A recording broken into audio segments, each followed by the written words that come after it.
Mi vida, por Yeshua de Nazrat. Cartas a mi amada esposa Miriam. Autora María Medina. Voz Salvador Corazón. Capítulo 160. La resurrección de Eleazar. Voy a relataros hoy la auténtica historia de este insólito acontecimiento que se produjo unos meses antes de las fiestas de Pesaj, en las que todo culminó, y aunque lo que os ha llegado se ajusta bastante a la verdad, el discurrir del tiempo ya no es tan cierto, pues las cosas no se sucedieron tan seguidas, tan cercanas en el tiempo, sino bastante más dilatadas. Y desde mi entrada triunfal en Jerusalén, como tú ya bien sabes, mi amada Miriam, hasta mi cruz y mi muerte pasaron varios meses. Desde septiembre hasta abril, en vuestro calendario. Durante estos meses finales de una etapa, se cumplieron la mayoría de las profecías que transmitieron los inspirados por el Padre para anunciar la estancia del Masíaj sobre la tierra. Sucedió la entrada en mi amada ciudad, el desalojo del templo, la resurrección de mi amigo Eleazar, la huida a Efraín, nuestro regreso a la Galilea, nuestra estancia en Beit Aniaj, mis días de permanencia en el lago, algunas sanaciones y finalmente la última entrada en Jerusalén, los días precedentes a la Pesaj, mi última Pesaj pública en aquella tierra. Un día, pocos meses antes de estas fiestas, antes de los días de mi última celebración pública del precepto sagrado de nuestro pueblo, que iban a poner fin a aquella etapa que ya estaba llegando a su final, llegaron a nuestra casa de Cafarnaúm unas personas que venían desde Beit Aniaj, portadores de malas noticias respecto a nuestro amigo y primo Eleazar. Estaba enfermo y parecía que su enfermedad era bastante grave.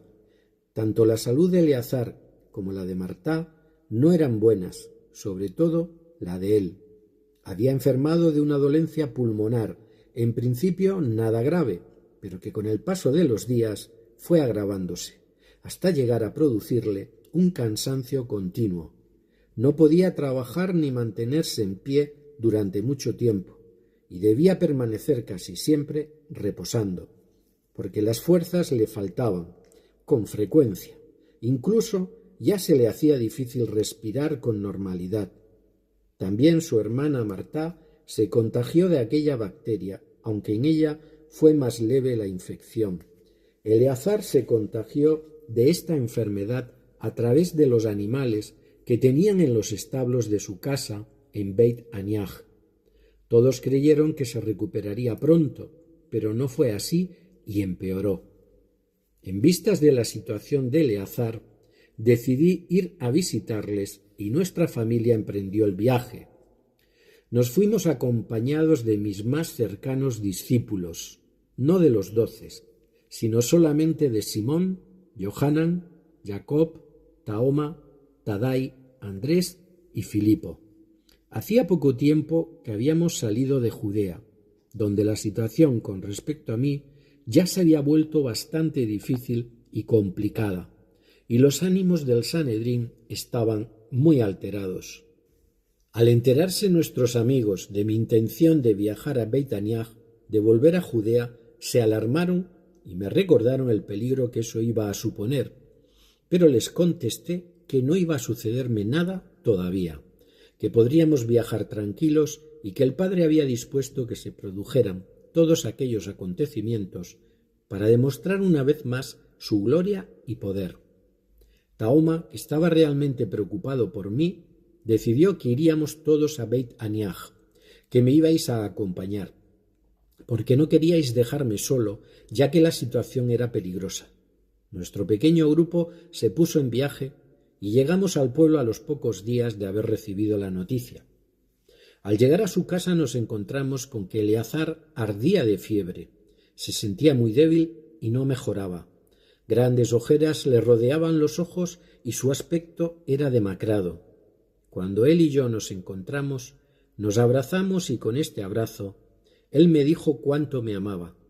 Yo también a él, ser fiel, puro e inocente, mi amado hermano. Tú, querida mía, te fuiste a Jerusalén con los niños para alojaros en casa de unos de nuestros parientes, porque tampoco era adecuado quedarnos todos en casa de mi amigo, dada la crítica situación en la que se encontraba. Su familia no podía dedicarnos ninguna atención y tampoco queríamos suponer un estorbo para ellos. Y yo marché con mis discípulos hacia una aldea muy cercana y muy pequeñita a proseguir con ellos mi enseñanza y a esperar acontecimientos. Nos fuimos de su casa con la promesa de regresar pronto para estar con Eleazar y sus hermanas. Al cabo de 2 o 3 días, la salud de Eleazar empeoró aún más, y de forma muy rápida, y nos mandaron aviso. Tú regresaste a su casa para estar cerca de ellos, y yo permanecí todavía en la aldea, a la espera del desarrollo de los futuros sucesos. Yo sabía todo lo que iba a suceder porque se iba a realizar una gran manifestación del poder del Padre. Llegaste a Beit Aniach horas antes de su partida. No se pudo hacer nada.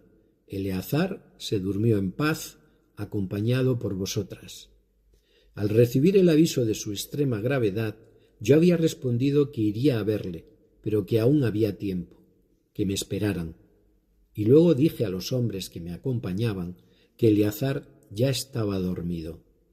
En principio entendieron que me refería a un sueño natural, pero aceptaron mi decisión sin hacer más preguntas y permanecimos en la pequeña aldea todavía unos días más. Sepultasteis a nuestro amigo según nuestras costumbres de entonces, en un sepulcro de piedra de su propiedad, excavado en la roca. Fuimos avisados de su muerte a los 2 días de que ésta se produjera, y aún esperamos 2 días más para volver a Beit Aniach. Llegué a la casa y encontré a toda la familia desolada y viviendo el luto. Allí estabais vosotras y otros parientes que en gran número habían acudido a la casa para acompañar a la familia, porque eran muy queridos en su tierra. Eleazar dormía lleno de paz en su sepultura. Yo lo sabía y por eso retrasé mi llegada. Había que esperar más tiempo. Tú saliste corriendo de la casa a recibirme, mi vehemente amada. No podías reprimir las ganas de darme un abrazo, como siempre. Pero ante las miradas de reproche de algunos hombres que estaban presentes, tuviste que volver a entrar en la casa esperando mi consentimiento para que salieras, como era lo acostumbrado cuando la esposa había vivido una muerte en su familia. Nuestras leyes mandaban que tú no podías salir de la morada sin el consentimiento de tu esposo. Martá se acercó a mí deshecha en llanto y llena de reproches. Dijo que tenía que haber estado allí con ellos, que si hubiera sido así, Eleazar no hubiera muerto, pero que ya era tarde y que hacía muchos días que estaba sepultado. La pequeña Miriam y tú aguardabais dentro de la casa, tú la consolabas y esperabas mi señal para poder salir. Contesté a Martá diciéndole que no llorase, que su hermano iba a resucitar. Entonces ella me respondió que ya sabía que iba a resucitar al final de los tiempos. Y le dije: yo soy la resurrección y la vida, Martá. El que cree en mí vivirá eternamente. ¿Crees tú esto? Y ella contestó: sí, Señor, creo que tú eres el Masías, el Hijo de Dios enviado. Marta fue a darte aviso de que yo había pedido que salieras a encontrarme. Saliste corriendo y me abrazaste llorando, amada mía. Detrás de ti venía la pequeña Miriam, también triste y desolada, y diciéndome lo mismo que su hermana Martá, que si yo hubiera estado allí, su hermano no habría muerto. Nos rodeaba mucha gente, amigos y familiares, porque querían acompañar a la familia. Todos esperaban mis palabras, esperaban lo que yo iba a hacer. Y entonces pedí que me llevaran al sepulcro y familia y amigos nos dirigimos allí. Todos pensaban que solamente íbamos a rezar por Eleazar. Un grupo bastante numeroso de personas se congregó delante de la puerta. No estaba sellada. Me acerqué elevé una oración en voz alta al Padre para que todos lo escucharan, en la que le pedí su ayuda para realizar lo que él quería que yo hiciera. Una oración en la que le agradecía el poder que me iba a otorgar para hacer que Eleazar volviese a la vida, y ofrecí este trabajo también para que de este modo, a través de las manifestaciones que él realizaba a través de mí, el mundo pudiera creer que él me había enviado. Y hablé con Eleazar. No es cierto que gritase, solamente le dije con voz potente: «Sal fuera, Eleazar, levántate». Y a los pocos minutos él apareció por la puerta. Llevaba el sudario y la sábana que le habíais puesto y casi no pudo abrir los ojos a causa del deslumbramiento que tuvo al salir a la inmensa claridad del jardín después de haber estado varios días en la oscuridad de la tumba, pero estaba sereno y solamente algo desconcertado. Me acerqué a él y le di un abrazo. Os ordené que le llevaseis a la casa, le pusierais en su habitación y le atendierais. Así lo hicieron sus hermanas, hasta que se recuperó y comenzó a descansar tranquilamente, lo que le llevó algún tiempo. Nadie daba crédito a lo sucedido. Las caras de los presentes eran dignas de ver.